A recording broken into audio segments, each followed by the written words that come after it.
Hi, it's Pamela Tansley, and today I am going to be telling a ghost story. I can remember working as a nurse in a long-term care facility in Ontario, Canada, at Muskoka, in the Muskokas, and we had a resident, a female resident who had dementia, was on lots of medication, and would have trouble sleeping at night.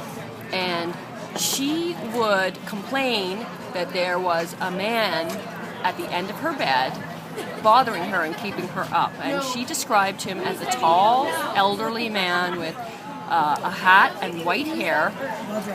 And he had a suit on and a cane. So a lot of the times we would have to get her up and put her in her wheelchair and bring her to the nurse's station. And eventually this resident passed away because she was in long-term care, and we got another resident in. And this resident also had dementia and was on polypharmacy, lots of medication. And didn't she say the exact same thing? That there was a man at the end of her bed, and he was elderly and tall, had a hat with white hair and a suit and had a cane.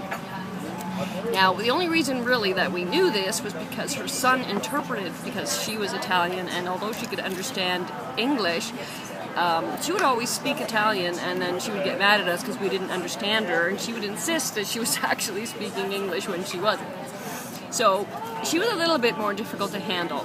So we moved her to a different room and put a third resident in there.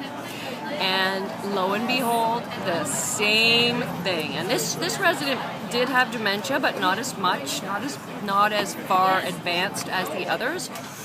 And she said the same thing. There was a man bothering her at night, and he kept her awake. And she described him the same: tall, elderly, hat, white hair, suit, and cane. So one night I went into the room with my nursing keys. I had a big chain of keys because I was in charge, and I jingled them all around and told the spirit to leave and to leave this woman alone, and it worked. She told me that he was gone, and she slept. And just, wanted to kind of liken that to the unknown. Just because somebody else can't see something doesn't mean it doesn't exist or that it's not there. The human psyche is an amazing thing. The brain is such a wonderful instrument. I mean, we only use 10% of it. Can you imagine people who can see things like that? We just fluff it off as, okay, they have dementia, or they're a little weird or funny, or, that it just can't be real. They're making it up, they're lying, or whatever. Yet 3 separate people. And this woman, the second one, the Italian one who came in, she was brand new, never been there before, came in there, and it was the first night she said it. So, it just goes to show you that you just don't know what you don't know. So, reserve judgment. Take things a little bit more easy, and remember, just because it's not known doesn't mean it's not real. Hey, how are you? Long time no see. Bye. Marguerite.